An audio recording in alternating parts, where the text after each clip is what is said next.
Good morning, everyone. Thank you for joining us today. I'm Mel Roberts, Development and Engagement Manager here at Leeds Civic Trust. Just wishing everybody a happy Women's History Month and a happy International Women's Day.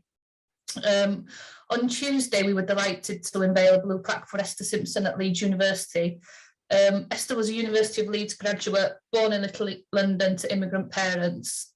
She was appointed Assistant Secretary of the Academic Assistance Council, an organisation set up in 1933 to help academics who were fleeing Nazi persecution. Her role was to assess applications for assistance to repatriate scholars to their other countries to allow them to continue their work in safety. And it's through her work in the decades that followed that hundreds of refugee scholars, including 16 future Nobel laureates, were saved from possible persecution and death. And I think on that, I just want to bring in from one trailblazing woman to another, Alice Bacon, who we're going to hear about today. And I'm delighted that joining us today to tell us a bit more about this remarkable Normanton-born South Leeds MP is Shadow Chancellor and Leeds West MP Rachel Reeves. Thank you for joining us this morning and for sharing in the Trust's commitment to celebrating and championing the city's remarkable women. Rachel's going to give a brief talk about Alice before we have a brief Q&A session at the end. So by all means, please feel free to add anything into the chat, and we'll pick that up following the talk. And we'll try and answer as many questions as possible. But just to say hello to you, Rachel, how are you this morning? Thanks very much, Mel, for inviting me to come and speak today. Shall I get started? Yeah, please do. Thank you. Great, and it's lovely to see so many people on the call this morning. So I was first elected in 2010 as the Member of Parliament for Leeds West, and when I gave my acceptance speech, I of course paid tribute to my immediate predecessor, John Battle, but I also took the chance to pay tribute to the only other woman to have been an MP in Leeds before me, and that woman was Alice Bacon. Alice was the Labour MP for Leeds North East and then Leeds South East between 1945 and 1970. And quite shockingly, after she stood down in 1970, it took 40 years for any of the 8 Leeds constituencies to elect a woman again. And that was my privilege, as I say, in 2010. But in paying tribute to Alice, I also realised how little I knew about her, and indeed how little she was spoken of or remembered in the Labour Party, or indeed the city that she loved and represented for 25 years. I very much feel that each generation of women owes something to those who have gone before us, who's made our journeys into whatever careers we go into that little bit easier. And so I wanted to learn a little bit about Alice Bacon. What battles had she fought? What challenges had she overcome? And what were her proudest achievements in her quarter of a century representing Leeds in Parliament? I wasn't intending to write a book when this all started, but that's what it turned into, Alice in Westminster, The Political Life of Alice Bacon, which was published about 6 years ago now. So Alice Bacon was born in Normanton in West Yorkshire. She was an only child. Her father, Benjamin Bacon, was a coal miner and became the president of the West Yorkshire branch of the National Union of Miners. He was also a county councillor. So he was very political. It was a very political family, rooted very much in the Labour movement, both the party and the trades unions. And in some ways, I think because Benjamin Bacon didn't have a son, he passed on his love of politics and campaigning to his only child, Alice. And from an early age, Alice would go with her father to political meetings and rallies in Normanton and further afield as well. And she went with her mother too, to women's section meetings of the Labour Party all around West Yorkshire and again beyond. Alice gave her first speech aged 16 in the Railway Men's Club in Normanton, and she was very excited about giving this political speech. She'd heard so many in her early life. This was her first chance to give a political speech, and she had been preparing it for many days and researching and getting together all her facts and figures. But when she was in the Railway Men's Clubs and Railway Men's Club and listening to the other speeches and observing the audience, she realised that the speech that she had written wouldn't do at all. And instead she gave another speech, which she made up off the top of her head. And her mum was mortified and thought that Alice had forgotten all of her lines. And her mum left the Railway Men's Club and walked around the perimeter of the building, only returning when the hall leapt to their feet in applause of Alice Bacon. And I think that tells us something about Alice and her political instincts. She was very much of the community of Normanton and then of the community she represented in Leeds. She had a real instinct for the working class communities in which she grew up amongst, and then that she would go on to represent in Parliament. In an interview in the 1980s, Alice was asked when she decided to join the Labour Party. And Alice's reply, again, was very telling. And she said, there was never a time that I decided to join the Labour Party. For me, being Labour was as natural as breathing. And I think that spoke very much of Alice's commitment to the party that she would later go on to represent in the House of Commons. Alice passed her 11+, which is very unusual for a working class girl in Normanton. And as a result, she went to the local grammar school. And she spoke later about the opportunities that gave her, but also a sense perhaps of guilt that there were many other children who she described who deserved a grammar school education, but were denied it. And she felt very much that that exam at 11 had set her up for the future in a very positive way, but had condemned so many of the boys and girls she grew up among to a life of doing low paid and low skilled jobs with very little opportunity to get out of Normanton and see the wider world. After school, Alice moved to London briefly, where she went to teach at training college in South London. And then she moved back to Normanton, where she became a teacher at one of the interwar secondary modern schools in Normanton. And she described the difficulties of teaching at such schools. First of all, she described the poverty. And one of the things that Alice did as a teacher was set up what was essentially a soup kitchen down the road from her school, where she would take the children at lunchtime down the road to ensure that they had at least one hot meal a day. She also described the number of children who didn't have proper footwear to attend school. And she also described the difficulty of teaching in a school that did not have the facilities, the number of teachers, the infrastructure to give all children the education that she deserved. And she described the double deprivation of the children who she taught, the deprivation of growing up in poverty, but also the deprivation of a poverty of education. And Alice became an early advocate, much before they were fashionable, of comprehensive schools. She believed that all children, whatever their background, deserved the chance of a good education. And she believed that separating children at age 11 was the wrong approach. And she campaigned both in educational circles and then later in political ones for comprehensive education. Alice was selected to fight the constituency of Leeds North East in, I think it was 1938, for the next election, whenever that came. Now, when she was selected, I interviewed Gerard Kaufman, who some of you might remember, went on to be the MP for Manchester Gorton, but grew up in Potter Newton in Leeds. And his parents were actually at the selection meeting when Alice was selected as parliamentary candidate in Leeds North East. And I asked Gerard Kaufman how it was that the constituency chose to select such a young woman, because of course at the time there were so few women in Parliament, just 8 at the previous election in 1935. And what Gerard Kaufman told me, I think, was very revealing. He said that what I had to remember was that Leeds North East at the time had a Conservative MP with a majority of more than 10,000. And if the local Labour Party members had thought that there was the remotest possibility of them returning a Labour MP at the next election, they certainly wouldn't have selected Alice Bacon or indeed any other young woman.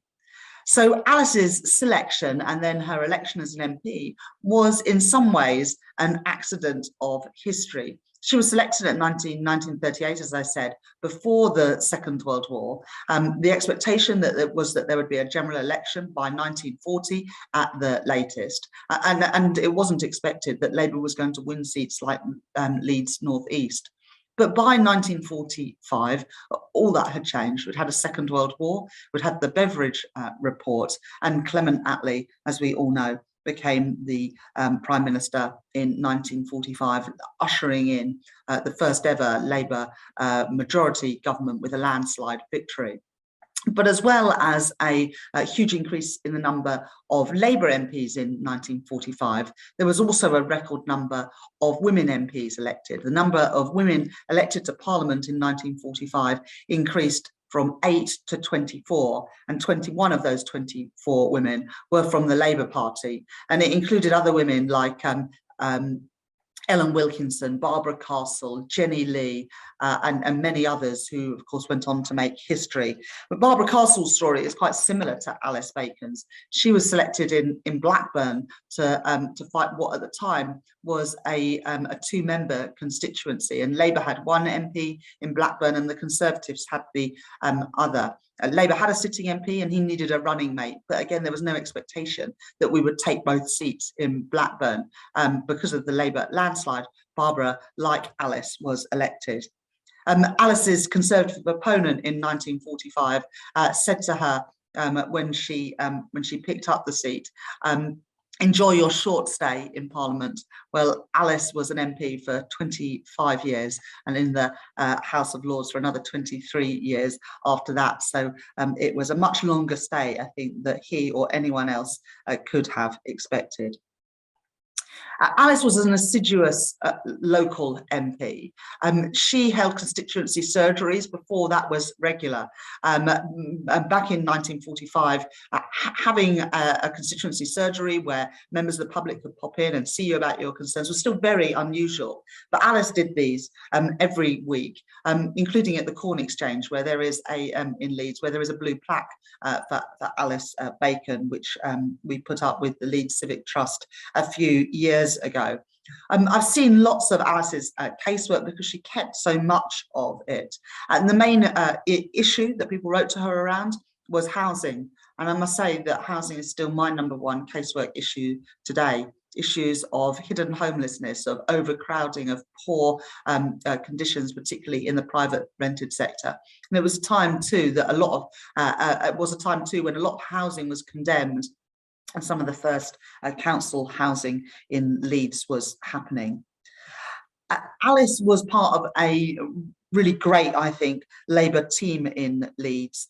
Dennis Healy was the MP in Leeds East, Hugh Gateskill in Leeds South, and Charlie Pannell, my predecessor, the MP in Leeds West. And they worked very closely together as a team, and they were very close politically as well, all on the centre right of the party, and they called themselves Leeds United. In 1945, when Alice was elected, as well as championing those local issues, she also started campaigning for Labour to change its position from supporting a tripartite system of education of grammars, secondary moderns and technical schools, and to replace that with support for comprehensive education, something that Hugh Gateskill supported her on. But it wasn't until 1964 that first appeared in a Labour manifesto. So it was a campaign that Alice worked on for many, many years before it came into being.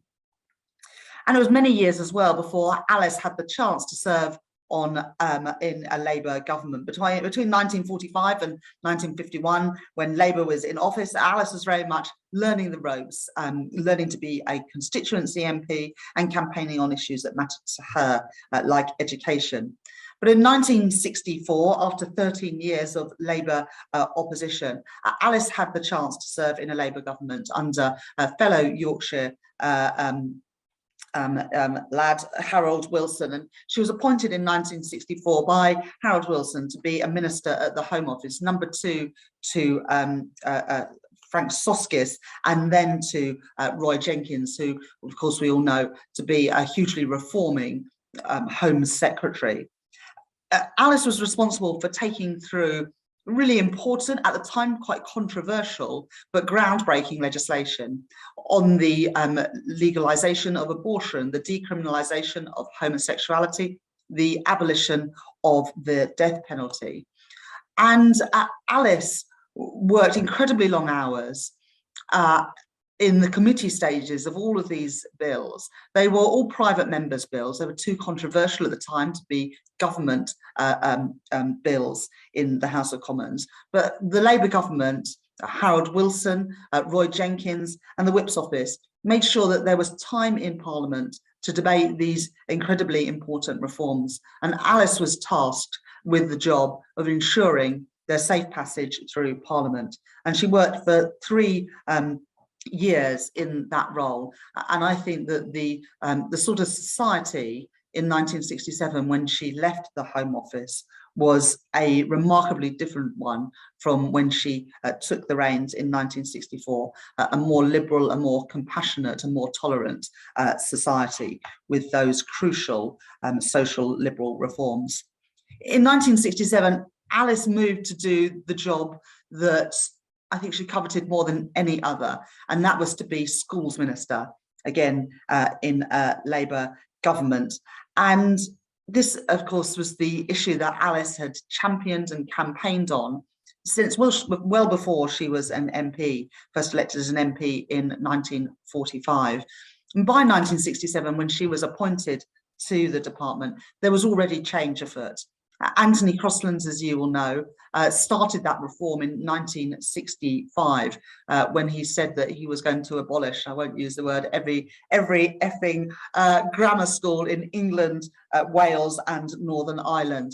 And by the end of Labour's term in office in 1970, the number of children at comprehensive schools had increased from essentially 0 in 1964 to 1/3 of all children in 1970. In 1974, even after 4 years of Conservative government, the number of children by that stage in comprehensive secondary schools had increased to 2/3. So this was huge change in the way that our children are educated, and it had a huge amount to do with the work of Alice Bacon, putting it on the Labour agenda, putting it on the national agenda, and encouraging Labour education secretaries and home and prime ministers to make it a priority. Between 1967 and 1970, Alice had the chance then to take that forward and encourage more local authorities with a combination of stick and carrot to change the way that they organised their admission systems in schools. In 1970, after 25 years in the House of Commons, winning every single election that she fought, Alice decided to stand down. Her aunt, who she was very close to, was in very poor health. She wanted to spend more time back in Normanton, where she lived her entire life, and she stood down from the House of Commons. She was appointed by Harold Wilson in the dissolution honours list to the House of Lords, where she served as Baroness Bacon of Leeds and Normanton in the West Riding of Yorkshire.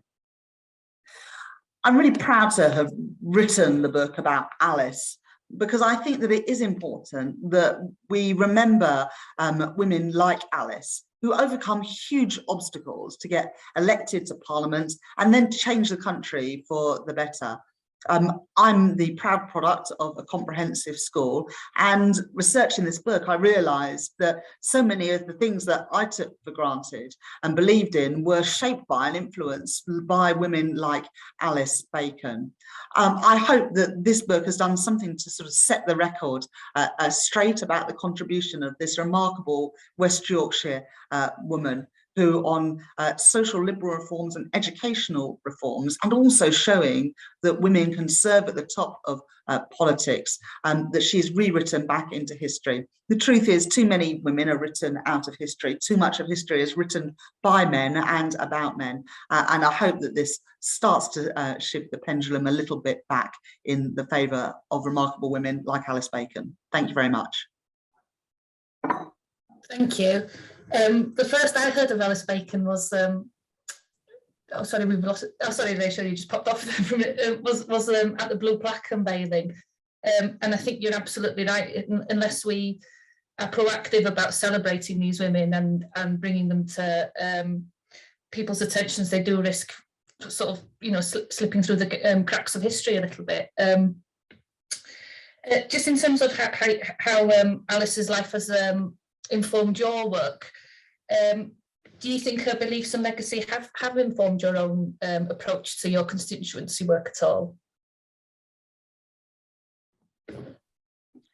I think one of the things that's so interesting is the parallels, really, and the issues that she championed, but both at a local level and a national level, quite similar in some ways. We came from very different backgrounds, but both of us passionate about education. It's what first got me involved in politics when I was at secondary school in the 1990s. I always believed strongly in the importance of comprehensive education and the wrongness, if that's a word, of separating children at age 11 based on how they do in one test. And of course, I had no idea as a young girl at school, or even as a young woman standing for Parliament for the first time in 2010, about how important Alice had been in shaping the education system we've got today. I think it is a sad reflection on the problem with housing in this country, that so much of our casework today is of a similar nature to the casework that Alice was receiving in the 40s, 50s and 60s, that there are still too many people in our city who are in inadequate accommodation, overcrowded, insecure, and of a poor quality. And in my constituency of Leeds West, more than a third of the housing is privately rented, around a third is socially rented, and less than a third owner occupied. That's different from other parts of the city, but particularly in the privately rented sector, we have some very insecure and poor quality housing that would not have been dissimilar to the sorts of examples that Alice would have been hearing about in the 1940s and 1950s, and we need to do a huge amount more, both to improve the access of young people to great education, but also to ensure that everybody has a safe and a secure home to grow up in. Yeah, I think we can all agree with that. We've got a question on the Q&A from Stephanie, just looking to see what the local reaction was to when Alice was originally elected. I think that would be quite interesting to find out about. Yeah, so there's a photo in my book which I'm going to try and see if I can show you. Yeah, you should be able, hopefully, to see that. That's outside Leeds Town Hall in 1945, and it's Alice standing in the car, and the roof is open in this car, and it's got her majority of 8,464. Remember, she overturned a Conservative majority of more than 10,000. The majority is in bold letters on the front of the car, and there was a sort of motorcade going past the town hall with all of the results. It's also interesting to know that there were, I think, 3 weeks between the election taking place and the results being announced, because in 1945 so many people were still serving on the front that the votes had to come back before they could be added to the totals and results actually announced. So there was 3 weeks, sorry, of nail biting when Alice and all the other candidates didn't know whether they had been successful or not. So that was 3 weeks after the election, that celebration. I think that you know, there were a lot of women elected. It was a real sea change in 1945, but a lot of it was an accident. There's a big parallel there as well with 1997, when Labour got its second big landslide, when 101 Labour women were elected. But a lot of them were, again, selected in seats that, you know, frankly, they and the Labour Party did not think that they were going to win at the time of their selection. So much of sort of women's political history is down to accident. It's down to an awful lot of organisation by women in all political parties, in different movements. But certainly those 2 big increases in the number of women in Parliament in 1945 from 8 to 24, and in 1997, when there were 120 women elected to Parliament. You know, some of that was down to the accidents of history. But I think that Leeds is very proud and of its first female MP, and actually one of the first two women MPs in the whole of Yorkshire, Muriel Nicol being the other one, who was elected, I think, in Bradford South in 1945 as well. Yeah, that picture's great. It's so jubilant, isn't it, and celebratory. I'm just wondering, do you think Alice would describe herself as a feminist? No, I don't think she did, actually. I'm trying to remember what I wrote about that. But there is this wonderful quote from Alice, and she said it was an event, I think, at what is now the Metropole Hotel in Leeds, and it was for the Leeds Labour Women's section, and Hugh Gaitskell's wife was there as well. And she said that I think they were honorary presidents together, Alice and I think it was Dora Gaitskell. And she said, a woman MP has to do everything a man MP does, and a little bit more. And I think that there was always this thing, and lots of women in Parliament still today. Remember talking to Harriet Harman about this, and Barbara Castle writes about it in her diaries and her autobiography, of this imposter syndrome, that you don't really have a right to be there, and you have to be proving yourself all the time. I remember I wrote a second book a few years ago called Women in Westminster, about the story of the centenary of women in Parliament. I interviewed lots and lots of women, and the sort of same stories and language just came up time and time again, especially from women who also had children, and them saying, I always worried I wasn't a good enough MP and I wasn't a good enough mother. And I just don't think there were many male MPs who would say, you know, I don't think I'm a good enough dad and a good enough MP. There was this sort of constant feeling amongst women MPs, especially maybe in the sort of 70s, 80s, or 80s and 90s, really, where women were doubting whether they could do both. I think one of the interesting things, Alice Bacon never had children. I interviewed Dennis Healy for my book before he died, and he said to me, slightly patronisingly, Alice was a little bit like Jane Eyre, but unlike Jane Eyre, she never found her Mr. Rochester. Lots of other people I interviewed said that Alice was as good as married to the Labour Party. She was absolutely devoted to it. But also, I wonder how Alice or other women in that era could have combined a family life with being an MP. I think there would have been very few male MPs who would have taken on the bulk of the childcare, for example, while the woman went down to Westminster.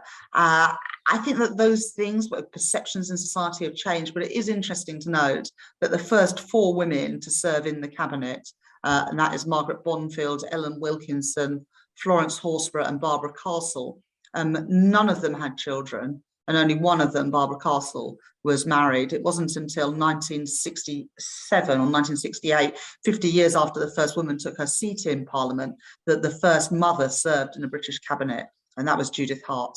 And I think that is because it was so difficult for women to combine those two roles. There's been lots of changes in Parliament in the 100 years since women first took their seats there, including reform of the hours, but also changes in wider society that have made it a little bit easier for my generation of women to combine having a family and also having a career in politics. Yeah, that's sort of bringing me on to the current day. I think we had was it a record number of women elected at the last general election, but there's still quite a bit of a disparity between men and female MPs. In an ideal world, what do you think barriers could be removed to make sure more women were interested in a political career and felt confident to pursue it? Mm-hmm. Well, 100 years ago, there were just 2 women in Parliament, Nancy Astor and Margaret Wintringham. When I was born, just over 40 years ago, in 1979, there were just 19 women in Parliament, and today I think there are 221. So huge change in the last century, huge change in my lifetime, and in fact huge change in the time that I've been an MP. When I was first elected in 2010, I think 21% of MPs were women, and today it's a third of MPs are women. So we are seeing change, but there are still barriers to overcome. I think there are problems on the selection side, that still when people select MPs, they are more likely to select male candidates than female candidates. I think that's something to do with what people's perceptions are of what an MP looks like. But that has changed a lot in the last 10, 20, 30 years, in part due to Labour's use of all women shortlists. And all women shortlists meant that when you saw MPs, you saw a lot more women, and so your view changed of what an MP looked like. So there was a chicken and egg problem, and the AWS, the all women shortlist, did change what MPs looked like, because suddenly there were just loads more women there. I think there are still problems with women putting themselves forward and worrying much more than men about how they're going to juggle the two. Now, I personally think women are much better at juggling things than men, because we've always had to. But there is still, I think, perceptions in wider society about who does the bulk of the childcare, for example. And I think that is very off-putting for women because of the long hours that we sit in Parliament and the uncertainty about those hours. So, for example, the Monday before last, we were in Parliament until 1 o'clock in the morning, and we didn't know we were going to be there until 1 o'clock in the morning, until quite late in the day.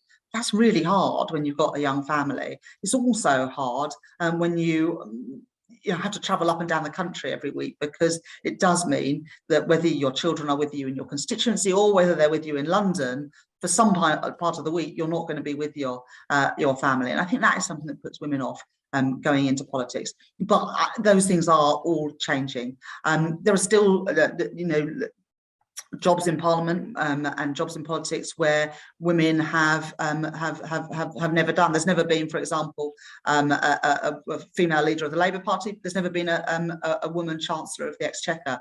If Labour win the next election, I would be hopefully the first ever female Chancellor. That would be a great thing, because that's still a job that's never been done by a woman, and I don't see any reason why you couldn't have a female Chancellor, and I hope to be the first one. You'd be a trailblazing woman yourself then. I think that would happen, wouldn't it? Just sort of bringing it back to Leeds, are there any women in Leeds that you find in the sort of currently that inspire you, or that you would like to highlight their work at all? Well, I mean, we had the first ever female leader of Leeds City Council, Judith Blake, until she stood down last year, and she's now Baroness Blake of Leeds, which is fantastic, and a recognition of the great leadership that she provided in our city during the pandemic and over many years. I think she's a great inspiration, and had the pleasure of working very closely with her over many years. We've got some great Labour female councillors in Leeds today, women like Salma Arif, who's councillor over in I think Gipton and Hare Hills, for example, or Helen Hayden, who's a councillor in Temple Newsam, both of whom sit now in the cabinet on Leeds City Council. But earlier this week, I hosted an event for International Women's Day for women in business, and it was fantastic to invite women who are running Leeds businesses there, like a woman called Anna Sutton, who runs a company called The Data Shed, incredibly male-dominated data and tech industry. The managing partner of EY, the consultancy and accountancy firm in Leeds, is a woman. She came down. Some lawyers, in big roles in the legal sector in Leeds, and it was really fantastic. And I've seen a big change in the 12 years that I've been an MP in women in leadership roles. That the chair of the Chamber of Commerce in Leeds, for example, is a woman. We've got the first ever female vice chancellor at Leeds University, as well as Leeds University of Arts are women. So a huge change just in the 12 years that I've been an MP, and that's really exciting. Yeah, I think about people like Alice and Lowell as well. You know, there's really, I think Leeds is really seems to be, I'd say, you know, doing well in terms of these women. And I don't know if Pippa Hale's sculpture is still on the cards, but I think that will be a momentous occasion for us when that's unveiled, and we can have a real celebration of these women. Yeah, and you know, so many of these things. So this, so Pippa Hale, who's a great sculptor based in Leeds. I worked, because if you look around Leeds, you know, what sculptures are there of women? There's Queen Victoria, and there's sort of some nymphs in City Square, and there isn't much else of women. And so when Judith was leader of the council, I spoke to her about this, and then we started working with Simone, who's the Vice Chancellor of the University of Arts in Leeds, and we've started raising funding for a sculpture to represent the women of Leeds, and Pippa has been commissioned to do that sculpture, which is called Ribbons, which we hope will you know, be completed in the next year or so, and will be on that site between the new Leeds Playhouse and Leeds City College site in Leeds, which will be fantastic, and it will have on the names of it, you know, some of the great women of our city. Yeah, it'll be fantastic. And just a final question from me is, you know, this event was to celebrate International Women's Day and to be a part of Women's History Month.